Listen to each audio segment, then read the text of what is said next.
The moment Marcus laughed in that polished Manhattan restaurant, the sound cut sharper than broken glass, and every fork seemed to pause midair as the young waitress approached his table with quiet dignity. He leaned toward his friends, whispering something in French meant to humiliate her, assuming she wouldn't understand, his voice dripping with the careless arrogance that wealth sometimes breeds. The room smelled of expensive wine and roasted herbs, but beneath it lingered the heavy scent of judgment and silent wounds. Sophia carried her tray like armor, her eyes calm but tired, the kind of tired that comes from years of swallowing insults to survive. As she stood there listening, you might have wondered what you would do if someone mocked your struggle in a language they thought you couldn't understand. Would you stay silent or risk everything to stand tall? Marcus had built his fortune from tech investments and inherited connections, but somewhere along the way he had confused success with superiority. His friends admired his confidence, but confidence had slowly turned into cruelty masked as humor. Sophia, on the other hand, worked double shifts while attending community college, sending half her earnings to help her younger brother Jacob back in Ohio. Her uniform was crisp but worn, her shoes slightly scuffed from endless hours on marble floors, and yet she carried herself with a quiet resilience that most people overlooked. She had grown up translating for her immigrant parents, learning languages as tools for survival, never imagining that French, once a small dream of traveling, would become the key to defending her dignity in a room full of strangers. The restaurant buzzed with the low hum of laughter and clinking glasses when Marcus began to critique her service in French, exaggerating her accent and posture while his companions chuckled behind their menus. His words weren't just jokes.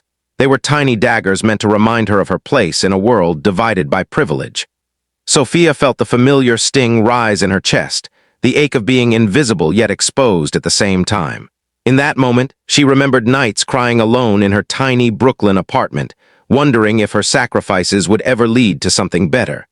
She also thought about the countless customers who had treated her like furniture instead of a person. If you had been there, would you have spoken up, or would fear of losing your job have silenced you? Instead of retreating, Sophia straightened her shoulders and replied in flawless French, her voice calm but firm, correcting his assumptions about her intelligence and reminding him that kindness speaks louder than wealth. The room fell into stunned silence as Marcus's smile faded, replaced by a flush creeping up his neck. Her words weren't cruel. They were measured, thoughtful, and piercingly honest, exposing the emptiness behind his mockery. She described her journey, not as a plea for sympathy, but as a declaration openly shared in the language he had used to belittle her. Some diners looked away in embarrassment, while others watched with admiration as the balance of power shifted in an instant.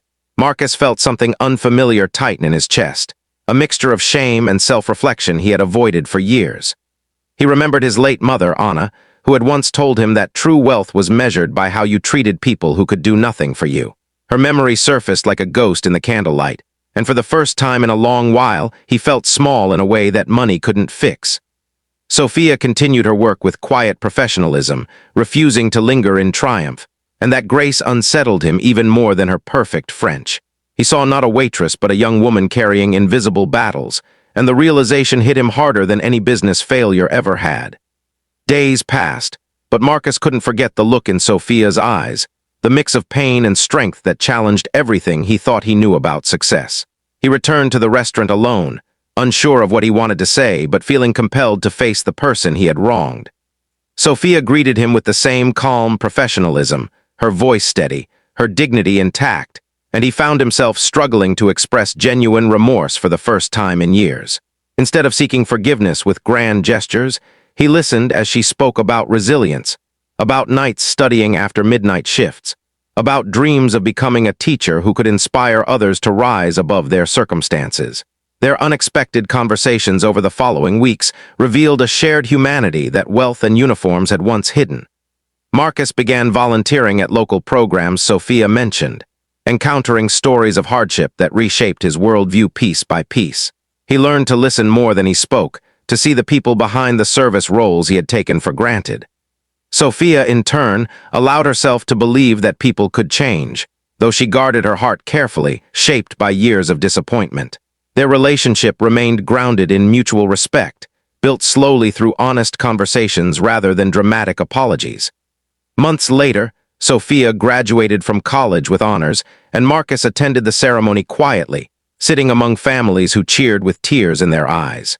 Watching her walk across the stage, he felt both proud and humbled, understanding that her success came from relentless effort rather than privilege. She had turned a moment of humiliation into a turning point not just for herself, but for someone who once saw her as invisible. The restaurant where they first met became a symbol of transformation, a reminder that kindness can rewrite even the most painful memories. Marcus learned to measure his achievements not by wealth, but by the impact he made on others' lives. If this story stirred something inside you, take a moment right now to comment and share what part touched your heart the most. In the end, Sophia stood stronger than ever, and Marcus carried the quiet lesson that respect is the language everyone understands, leaving both of them forever changed by one unexpected moment of courage and truth. If this story truly moved you, gently consider liking, sharing, commenting, and subscribing, so more hearts can be reminded that even a single act of dignity can transform lives forever.